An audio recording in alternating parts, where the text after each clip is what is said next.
Hi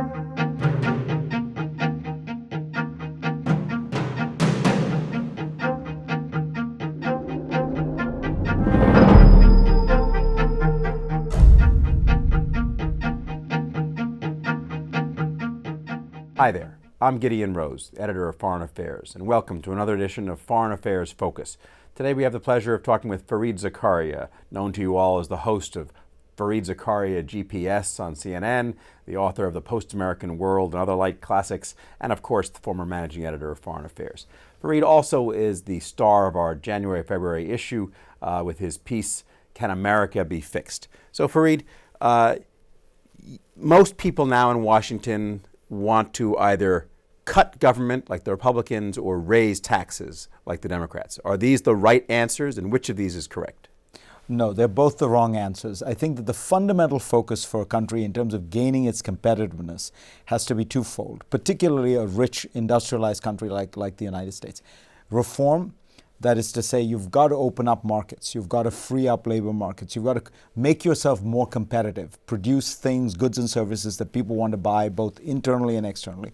And the second is crucial investments for the future, investments in education, in infrastructure, in science, technology. So bizarrely in Washington, the whole debate, as you say, is about cutting spending or raising taxes when it should really be about reforming and investing. So if you had your druthers, you would spend now during the immediate crisis on infrastructure and long-term investment while making sure that things like health care costs are controlled and reformed and entitlement spending are controlled in the long term.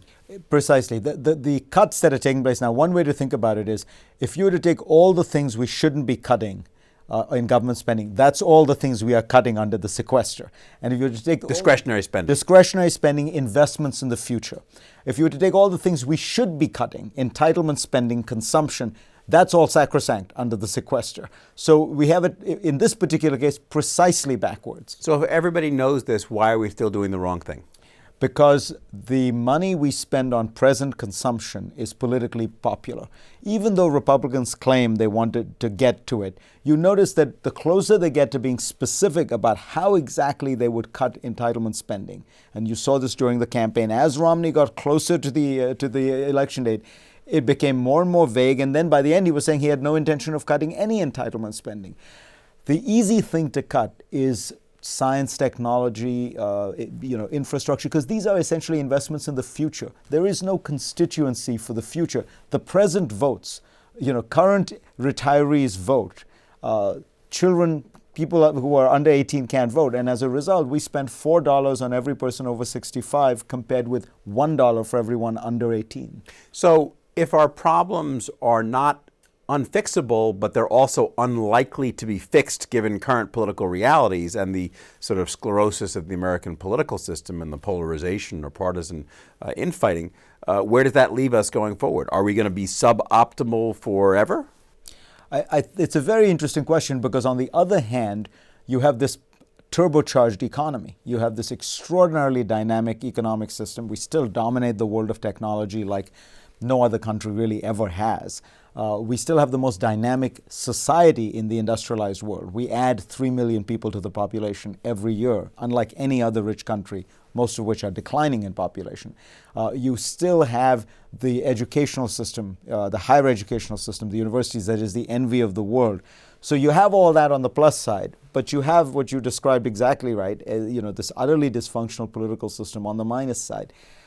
My guess is you have suboptimal growth. That is to say, you're never going to quite achieve your perspective. You're never going to break out. But we won't quite be Japan because we're demographically growing. We have great technology. We have great, great economic fundamentals. So we'll grow, but we will never get to the kind of potential we could if we were to genuinely reform and make ourselves competitive. That sounds like India, actually. Well, in a way, think about India as a dysfunctional democracy which spends a lot of money subsidizing present consumption, unable to make those investments for the future, and you have it exactly right. So it's not just that it looks like India, it is like India for the same reasons. We are a large, open, messy democracy where no one has an incentive to think for the future, let alone spend for the future. So if you're just a Martian coming down with roulette chips to put on different countries for their performance over the next few decades, where do you put your chips? You know, I'm an immigrant, so I can't ever not put some on the United States. And I think ultimately this country has, even politically, we will break through this logjam eventually. It may be that it's going to be very painful and it'll be much slower than we'd like it to be. But I think 10 years from now, we're going to be in a different place. I don't think 2 years from now we will. I think China will continue to industrialize in an impressive way. If you just look at one thing, Obama proposed 1 year of pre-K universal early education. China says in 10 years it will have mandatory 3 years of pre-K education for every Chinese child. That's the kind of investment in the future that pays off, because you end up with an educated and skilled workforce. When you have this educated and skilled Chinese workforce, will they accept an authoritarian system over the long term? Probably not, but I think that it won't look exactly like what we think it'll look like. It will be more pluralistic, it will be more open, the power will be more contested, but will it look exactly like American democracy? I don't know. I mean, you think of Japan, we think of it as a democracy, yet in the last 70 years, I think the opposition party has ruled once for about 12 months.